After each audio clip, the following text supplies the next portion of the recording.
Finally, Questrade has updated their app. Quest Mobile is here and I'm going to show you my portfolio on the new app. Whew. Okay, so I'm sure Questrade has been taking lots of heat for their 2003 looking app on iPhone and Android. I've complained about it on this channel. I have written them an average review and even sent them a couple emails asking them to update their app. A couple weeks ago, I got a response on my App Store review saying a new app was coming out and, well, now it's here. So I'm going to showcase the app and simultaneously do an update on my YOLO portfolio using the app. So let's jump in. Okay, so first impressions, I will say that this looks a lot or borrows a lot from the Wealthsimple app, which I kind of told them in my review that they should sort of take some notes, but things are just green here instead of blue. That's okay. It still looks way better than before. So you can hit this orange question mark on the left and that will actually open up and show you everything that you can click on and give you some information about what functions you can do with this app. So it's good for, you know, your first time going through this app, but this is just a sneak peek. So we're not going to go touch on everything. I'll just show you some of the features. At the top, we can see it's showing the information for all accounts that are under my name. So you can swipe to go to the individual accounts or use the drop-down menu that's at the top here as well. Scroll down and since I have all my accounts selected, it will show all the different holdings in all my accounts here. This switch at the top will let you switch between the P&L and the percent return. Scrolling down, if you click on any holding, so let's take VSP for example, it will show you the statistics for the day, the performance, and then at the bottom, it'll actually show you the holdings you have in different accounts. So I hold VSP in multiple accounts. You can see the holdings for all the accounts down here, which I thought was pretty handy. Okay, so let's just go through my margin account with the companies that I have in there and we'll just talk about some of my thoughts on these holdings. So I've got my margin account selected now and you can see it's kind of slowly crawling up. That huge spike is actually when I put in $6,000. So this does take into account deposits in the last year. You know, this is kind of what the performance looks like. I've taken some money out and you know, added some in. So this graph, you know, I got to take it with a grain of salt. I can only go kind of short term with this. You can scroll down and you can see the functions to buy and sell, move some money into the account and see the history of things like deposits, trades, etc.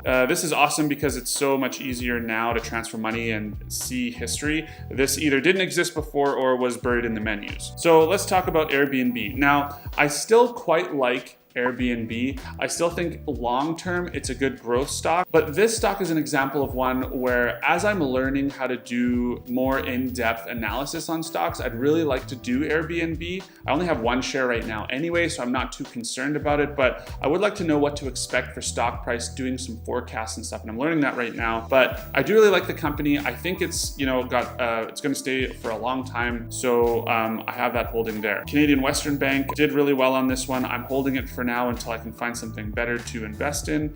DLR.U, I'm in the middle of a Norbert's Gambit right now, so I'll actually sell this a little bit later in this video. Facebook, probably one of my best holdings. I've had these 20 shares since, you know, a few weeks after it IPO'd. They've done obviously very well for me. I'm gonna do still an analysis on its current stock price and see if it's something that I want to hold or sell a little bit of. Good Natured Food Products, I still kind of like this company. It's had some ups and downs. It's made another acquisition this year and I think it still has potential, so I'm keeping this one for now. It's another, you know, cheap Canadian company at the moment. Innoviz Technologies, this is one of my EV plays. These guys do LiDAR. It's down a little bit but not too much. And again, something that I think will be really handy as more and more vehicles pack more technology in there. We do self-driving cars. I think this will be a good long-term hold. Kraft Heinz has coming back. It's coming back up lately. I've had 70 shares. I sold half of them to make some money. It's come down a bit since then, and it started to climb up a little bit more. It's one of those stocks that seems to do well in kind of uncertain times, and maybe that's what we're seeing right now. So even though the last couple of weeks have been a little rough for most of the stock market, Kraft hasn't been too bad. Newlox Gold. Now, I'm still very bullish about this company, but here's an example where I need to do a very thorough growth forecast for this company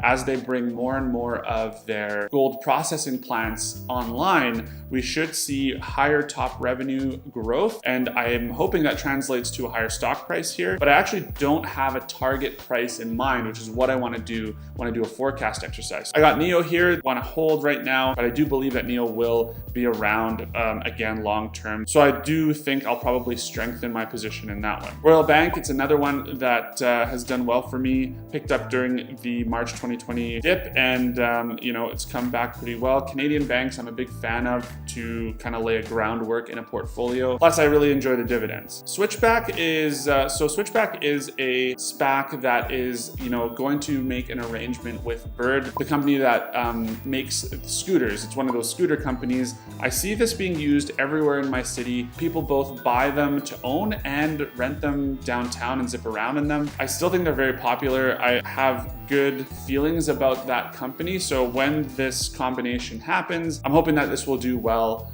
in the next few years. So I decided to keep this one. Everything in this portfolio I've kind of decided to keep because I kind of went through it and didn't really get rid of all that much. Finally, during the dip early last week, I went and bought a few shares of XQQ. This is the NASDAQ 100. It's down 14 bucks right now. But again, kind of a long-term thing I'm going to sort of watch. This will fluctuate, I think, with the market. What we saw this last week is a lot of the tech companies suffer. The tech stocks came down, and tech stocks have been propping up the S&P 500. So it's all contributing to a little bit of a slide in the stock market this week. So if you held XQQ, it's probably gone down a little bit more than the S&P. Now let's just go and try and sell something in this app and just see what that's like. So let's get rid of DLR.U. It's telling me my position down here. I've got 250 shares, so let's just sell all of those. I'm gonna do a market order, and I did this just to convert Canadian dollars into US dollars without paying all the fees. I'll say okay, and then I'm gonna send the order, and it's been placed, and you can see the notifications that it's worked. So I can go and check my order. It says it's executed. Perfect. In order to make sure that everything worked, I'm going to go to the old app, the Quest Trade app. This will show me my margin account and not just the positions, but the balances. And what I wanted to see here is right here where it says cash, I have now almost 2,700 USD in there, which is, I just wanted to make sure the transaction worked good. So we're good to go there. Now, if you're interested in that Norbert's Gambit thing, I made a tutorial video on how to do that right here. If you want to open a Questrade account, I've got a video on how to open an account here where I use an RESP as an example. And don't forget to use my affiliate link. It'll get you $50 in credit on commission fees when you open a new account. Till next time, guys, have a great week. Spread the wealth. We will see you in the next one. Bye.